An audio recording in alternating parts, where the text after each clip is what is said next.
Hey everyone, welcome to another hardware news recap for the week. In this one, we'll be talking about the follow-ups briefly, that is, of the AM5 content we did last week with the burning out CPUs.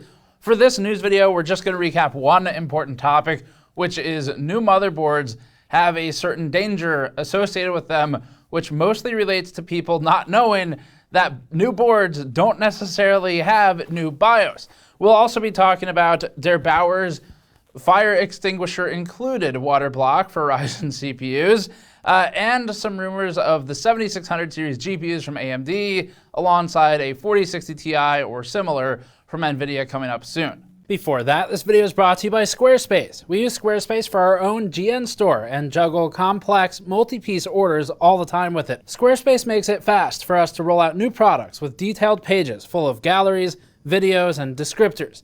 It's also useful for your own resume sites, for photographer or project portfolios, or for starting your new small business idea. There's never been a better time to try and start your new business than right now, and we can vouch that Squarespace makes it easy. Visit squarespace.com/gamersnexus to get 10% off your first purchase with Squarespace. So first up, we had a pretty cool video last week. Oh, it's on fire. Yeah, I can smell it. Jesus Christ, 200 Celsius. That's not supposed to be like that. So with our AMD failure analysis piece done, we are actually hitting, as of May of this year, our 15th anniversary. So 15 years ago, I officially launched the website. Depending on how you count it, I started designing it in 2007, launched in 2008. So it's been 15 years publicly launched. And this shirt is awesome. We launched it for the 15 years. We called it a GN15 design. It has a foil design for it, and it's a limited edition shirt. We've launched limited shirts before, and they've been crazy popular, like the Cyber Skeleton shirt and the actually wildly popular foil polygon shard shirt previously. And this is our newest one, and it's been selling crazy fast so far. So thank you to all of you who are supporting us and our ambitions to do more failure analysis content. It's the most expensive type of content we make, and this type of stuff directly funds it. Now, the limited shirts we do, like the foil ones, typically sell out crazy fast, like a couple weeks, maybe 3 or 4 at most. So if you want to grab one, you should go over to store.gamersnexus.net and get it immediately, because we're not going to sell them forever, and this is a limited special design for us to commemorate 15 years. We've had a promo active on the store where cards $65 or more get an automatic discount, so that's resulted in more people ordering multiple shirts than typically. It means they're moving faster. As for why the self-promotion in this one, it's pretty obvious. So these types of content pieces, the AMD failure analysis one in particular, they are, first of all, we absolutely love working on these as a whole team. It is thrilling to work on. It's really engaging for us, and it allows us to sort of explore the more technical side and learn stuff. There's a lot of science that goes into it. We have to talk to a lot of people, and we get to learn from them, so that's really fun. But just for perspective, so the parts cost alone on that content for things we killed or for things we bought dead, which was obviously the main point of the content, that parts cost came out to about $4,200 in boards, CPUs, expedited shipping from the people who had their parts die, all that stuff. So, oh, and we now have to replace our 7800X 3D again because we killed the first one, and then I bought another one and overnighted it so that we could just confirm our findings. We wanted to kill 2 to really make sure, but killing 2, not cheap. And then I have to buy a third one because now we have no 7800X 3D for regression testing. So anyway, I worked on this piece, the team put in a lot of effort. So I did about 111 hours last week on this piece, plus again, we started the week at AMD's headquarters for a totally unrelated, super cool video coming up, series of videos. Patrick spent his whole week working on this content. Vitalii spent his week running the camera and working on the editing, and it was chaos, but the whole team loved it. I mean, it's just some behind the scenes perspective. So as some insight, whenever these pieces happen, if you wonder, I wonder what they actually really enjoy working on, it's this stuff, because we have to move fast, it's chaotic, and there's a lot of discoveries. And the coolest thing that I get as an employer is I get to see that big sense of accomplishment that everyone feels at the end of the piece, where whether it's the editor, the camera operator, or someone assisting on testing, everybody is involved at such an intense level that I can see the accomplishment, the feeling of pride, the excitement for working on it, for the discovery process, and that's awesome. I mean, that's my job is to provide as much of that as we can. It's only by doing these cool research pieces. And we can see in the comments of that video that the community loves it too. So this is what we love doing, and thank you all for checking it out. For that piece, we got to work with all their new tools and equipment. Some of it actually was sent in by one of you in the audience previously, but we also got to break out the multimeters. We finally got to try out our Elmore EVC2 voltage controller. We got to use our soldering station to attach leads to the boards. It was honestly just an excuse to have a lot of fun with the tools. And the purchasing of all that gear, to bring it back around again, is possible because of you all buying things like the GN15 shirt, where we establish our ability to independently research and report on as many of these topics as possible, funded by the community. So thank you all for that, and we look forward to continue investing into tools and equipment for more failure analysis pieces. So grab one of the shirts on store.gamersnexus.net. It's got our subscriber graph on the back, and actually starting out with the website numbers at the very low end of that graph. We're gonna hit 2 million subscribers soon, probably by the time this thing starts shipping. And the front features a really bright, vibrant blue. It's actually the first time we've used this specific blue on a foil, and it looks amazing. Plus the gold 15 right in the center for 15 years in business. Anyway, I just wanted to share some of how we felt internally whenever we work on one of these things, because it's a lot of pressure to put it out, and then I personally like doing a short debrief with the audience, and you know, we want to bring some money in too, of course, because this stuff, it's really fun. I want to do as much of it as possible. All right, first big news story outside of that is following up on the burned CPUs. We have a bigger follow-up piece coming up, but really wanted to get this out there immediately. So in the process of buying a lot of new motherboards for reasons. So if we clear CMOS. You killed it the wrong way. We got some of those new motherboards in, and even though they were brand new in-box boards from Amazon and from Newegg, the boards, one of them in particular, had a really ancient BIOS on it. So it was actually a BIOS that was so old, I think it was 0402 or something, on the Asus board, which is before even the press review BIOS. The press review BIOS is before the public launch. It was ancient, and that means that it's from probably August, September area of last year, shipping on a brand new board. Now, the reason for this isn't a mystery. That board has probably been sitting on the shelf for like 6 months or something since September, and actually that'd be more than 6 months, wouldn't it? And the BIOS is very old, so if the inventory is not moving fast, it's not getting updated. They flashed the BIOS because there was no formal recall here, and there almost certainly will not be one. The vendors are going for the approach of, let's put it on the user to update their BIOS, and hopefully most of them get the memo. Now, unfortunately, probably the vast majority of users check out PC hardware content for a little while, they build their system, and maybe they don't check back again until they upgrade. And for those users, that means they're not getting the memo, even if we get 1 million views or whatever it'll be on that video. So this is just to put it out there in case you've checked in now, update your BIOS, because even if it's a brand new in-box board, you are still likely to be running on an old BIOS that will overvolt the CPU and will degrade and eventually possibly kill the chip. So we're just including that here because we had a few of you email us and say, hey, I am just now ordering my parts, will I be affected? The answer is yes, almost definitely. So that's the problem with these kinds of issues. Despite killing parts, if someone uses an older BIOS without knowing it, the vendors, and we understand this part, realize it is far cheaper to just replace those parts when they die for people who didn't get the memo than it is to do a full recall and reflash, which maybe logistically is just not realistic anyway, to be fully honest. To recall it all from all the retailers where at this point they've been distributed to parties who probably aren't even directly connected to the board vendors, maybe too complicated. So the best thing they can hope for is people get the memo. Now, unfortunately, companies like Asus aren't doing, in our opinions, enough active outreach to customers, and they're relying on people like us to do it. And if that's how they want to do it, then, well, they'll get what they get. Now, for the topic of the CPUs, used ones specifically, the failure analysis lab we're working with is making good progress. We'll have that video in a couple weeks like we talked about. One of the things they highlighted, though, is that there's an unknown amount of damage to the CPUs out there in the field already, especially those that have been exposed to these higher voltages.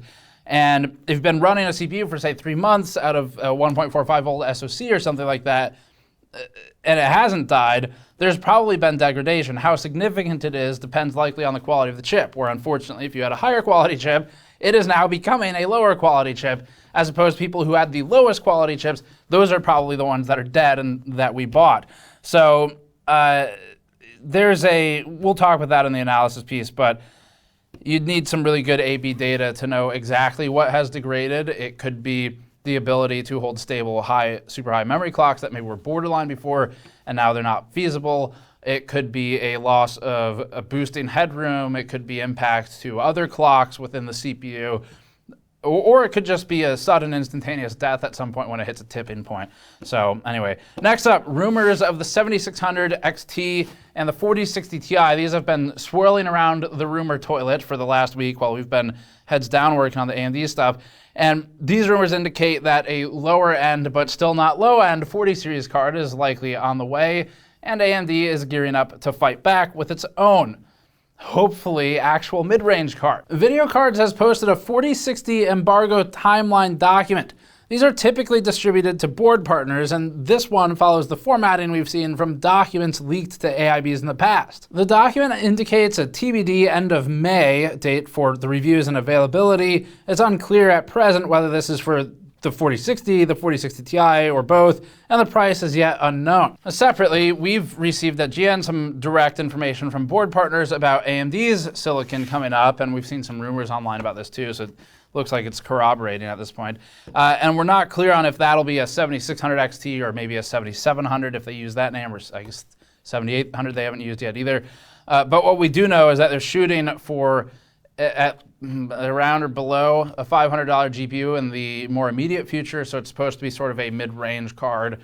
Hopefully that's the reasonable definition of mid-range and not the modern, let's shift everything that was mid-range into what was high-end. And it's not just inflation, by the way. Either way, AMD is targeting a sub $500 price point for its stuff coming up, and the specific card we don't know the name of. But we were asked actually by someone at a GPU manufacturer what we think the community wants to see in terms of price. And this was an interesting conversation because it was someone who doesn't have a ton of power there but can bring the information back up the chain to the people who set those prices. And it's always interesting to have the conversation because from the inside out, I think the companies are looking at it like, but we made a cheap one. It's $500. Why are they still angry at us?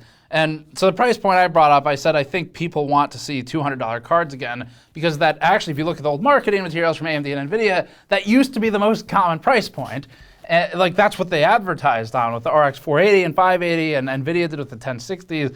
So maybe that era is dead, but that was the number I threw out there. And I mean, it's not going to affect today, but you know, hopefully they're talking internally about, it's like the, I don't know. You wonder if the CEOs and the investors and all these people really understand what $200 is at this point. But regardless, 7600 or whatever and the 4060 Ti should be around the same time.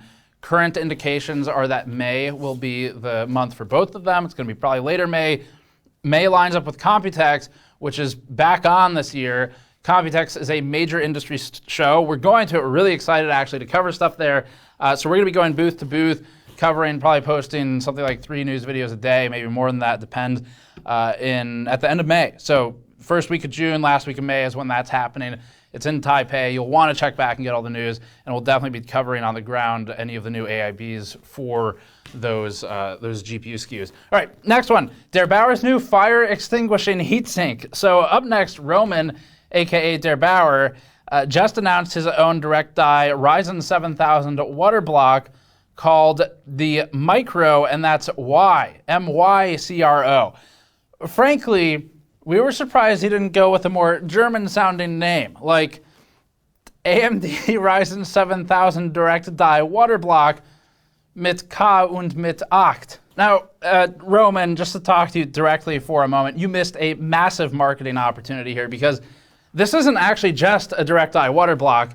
It is a fire suppressant device that can be directly mounted to an exploding part. That might have been it. I heard a crack. A huge marketing opportunity. If the CPU catches fire with one of these bad boys, All you need to do is hope that it exceeds the melting point of copper and doesn't evaporate the water, and it will self-extinguish. Other than the obvious feature of helping with that, the block is pretty interesting. In his new video, Roman shows off some prototype direct die frame components, but notes that this early solution lost some structural support. He then showed off his new high-performance direct die frame, which fits snug around the CPU substrates and uses isolators to avoid a short with board components. Roman reports that an AIO with a direct die plate results in a 12 to 14 degree reduction, so that's an A/B test, whereas offset mounting that AIO yielded another temperature drop, no longer A/B though. He showed off his actual block plate that secures to the IHS replacement as achieving a maximum in the mid to high 20 degrees Celsius reduction when combining with Conductonaut. And we're hoping to get one in from Roman soon to benchmark it, otherwise we'll see him at Computex probably, and maybe we can get him on camera to talk about the engineering there. So that'll be a fun video. Haven't been able to do one with Roman in a while. All right, next one, AMD and the Z-Series APUs. This is following the ROG Ally announcement, the Asus handheld device.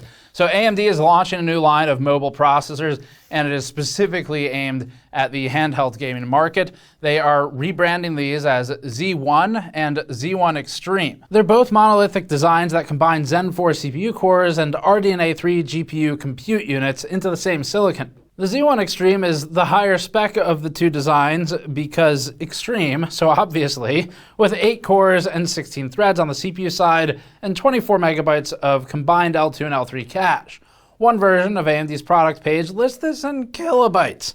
But if you see that unit used anywhere, it's hopefully a typo. The Z1 Extreme has 12 RDNA 3 CUs, which is in line with AMD's largest integrated graphics designs to date.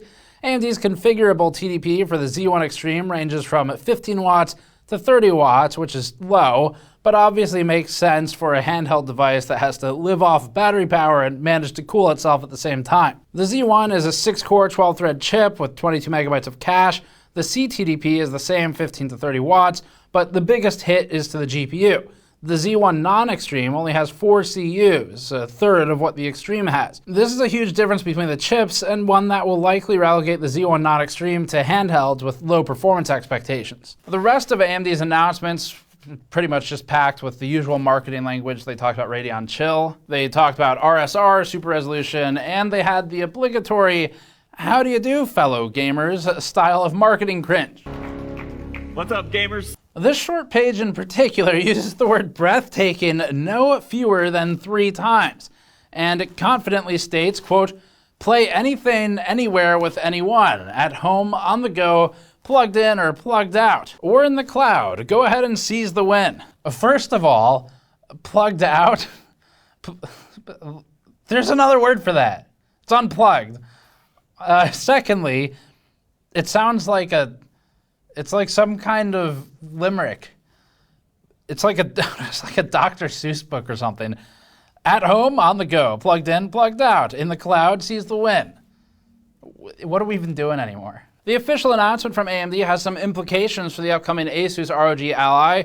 First off, we're not sure what this means for Asus's prior claim that the Ally is using a quote-unquote custom chip. It could be possible that the Ally's version of the Z1 Extreme is slightly different from the rest, but AMD's press release just says that it'll be there first. So, kind of negating what Asus was claiming. Now, earlier leaks suggested that this APU would be called the 7840U. So there's a change in the naming here. This sort of arbitrary Z1 moniker maybe makes sense if they're really trying to push hard into handheld devices and further separate from mobile devices, but whether or not that makes more sense is kind of relative, considering we needed a decoder wheel to understand the mobile names originally. Maybe that's the real reason. This is AMD's spec page for the Ryzen 9 7940HS. The similarities are immediately obvious. So it's 8 Zen 4 cores, 24 megabytes of cache, 12 RDNA 3 CUs, and the differences, at least per this spec, are in the max clock speed and the CTDP. And as a last note here, there was a leak of a Best Buy mobile page that had the price listed briefly for an Asus ROG Ally. That unit had 16 gigabytes of VRAM, it had a 512 gigabyte NVMe storage device, and it was priced, at least until Best Buy took it down, at $700. So if that's not a placeholder, that'd be $50 more than the top spec Steam Deck. and same amount of storage. So given that it should be more powerful, that'd be competitive pricing, but we'll see. We'll see how it comes out. You can still get, of course, the cheaper Steam Deck with your own SSD as well. Up next, Intel modifying its Core i branding. This is now officially confirmed. So Intel's Bernard Fernandez tweeted the confirmation of these rumors, stating, quote, "Yes, we are making brand changes as we're at an inflection point in our client roadmap in preparation for the upcoming launch of our Meteor Lake processors. We'll provide more details regarding these exciting changes in the coming weeks." Nothing says massive mega corporation like, woo, we're excited. We spent millions of dollars rebranding the CPUs. We paid someone $400,000 to figure out that we don't need one character in front of them. And now it's better. We need to spend a lot of marketing money to make sure everyone understands. So the whole discussion hinges around an Ashes of the Singularity leaks, like the origin of a lot of leaks. And that had a CPU field listing an Intel Core, quote, Ultra 5 1003H. Now, the 1003H is probably a placeholder. They use names like this for internal CPUs all the time and then change them before they come out. But it looks like Intel, well, it's confirmed Intel's dropping the I. They're adding an Ultra in front of some of the names, so 5 and 7 at least. We'll see what happens for below that. Maybe they use Extreme somewhere. Don't know what they would use for the budget ones. It seems like at this point, of course, a strange move to go back on over a decade or so of branding building for the I series, but NVIDIA did it for RTX and GTX, so it seemed like it worked for them. Anyway, the rebrand's going to cost Intel millions of dollars to scale and get out there. A lot of that's going to marketing, and we look forward to finding out if any of it went to the product. Up next, Intel Arc gets a Titan, technically. It's from Sparkle. So Sparkle is back from the dead. It's a board partner manufacturer that used to work for NVIDIA, disappeared, and now they've returned, and they're introducing 3 models for the Arc GPUs that are called Titan, Elf, and Orc. This is probably in line with Intel's choice of things like Alchemist, Battle Mage, Celestial, so forth. No word yet as to whether there's going to be a Wizard, Warrior, or Barbarian, or Necromancer, but that probably isn't good marketing because Sparkle died and now they're coming back, so maybe forget that one. Now, Sparkle is a Taiwanese company that, again, made NVIDIA cards. The last time they were in the GPU market was actually the GTX 700 series, and it was with this cooler design. We're not sure if this particular GTX 770 caliber card actually launched or where its fans are, but Sparkle produced many generations of NVIDIA cards before this. Back to the new stuff, the Sparkle Titan is based on the A750, so it's not like an Arc Titan, it's an A750, and that seems like a missed opportunity to use the faster A770 for that name. It's a triple fan design, it has a blue and black shroud and a few RGB accents. There aren't too many pictures of it, but it looks like Sparkle at least isn't blocking off the exhaust area for the fin stack. The Orc is basically the same thing as the Titan. It's also based on the A750, but with a smaller dual fan cooler. Down from that is the Elf, which uses a smaller A380 GPU and cuts down cooling to a single fan over what appears to be a flower-style heatsink. This approach is similar to what we've seen with A380s. It's a fairly low power part, so it makes sense. Now, frankly, this is disturbing because this naming implies a disparaging hierarchy between elves and orcs. And as we all know, in Player's Handbook 1, 3.5 edition, on page 12, in section 3, subtable 2.1, there is a clear delineation of stats for elves that says +2 dexterity, -2 constitution. Yes, I am doing this from the top of my head. Orcs, meanwhile, aren't even listed in Player's Handbook 1. They're listed in the monster manual. So this is greatly concerning because the best thing we have for orcs is half orcs, and they have +2 for strength and -2 for intelligence and -2 for charisma. So Sparkle, you know, the loss of constitution here with elves concerns us. Maybe that's though why it's only an A380. Meanwhile, the orcs with their extra strength are therefore more likely capable of carrying the weight of a cooler for an A750 or A770 without becoming over-encumbered and thus slowing the entire party down. Thank you, John. Can we please put some of the stuff down now so we can progress to the tavern? It's an old grudge. If you're wondering, is all of that real? The answer is yes. No, we can't show B-roll because Wizards of the Coast will sue us. They don't like that. But the PDFs are easily found online. Now, even though the coolers themselves are mostly unremarkable, it's actually kind of nice to see dedication to a specific colorway that's not just black and RGB. And of course, there's a certain irony that one of NVIDIA's former board partners is launching a Titan card upon its return to graphics with actually a different manufacturer. So Sparkle is playing dangerous games. They've got Wizards of the Coast on one side, and Tolkien, I guess, and they have NVIDIA on the other, which obviously owns the word Titan and Super. And that's it for this one. Thanks for watching, and thank you for allowing me to rant about the different attributes that may apply to these Sparkle cards. It's very important to us. I spent many years playing 3.5. Subscribe for more. Go to store.gamersnexus.net and grab one of these shirts to support us and my rants directly, and we'll see you all next time.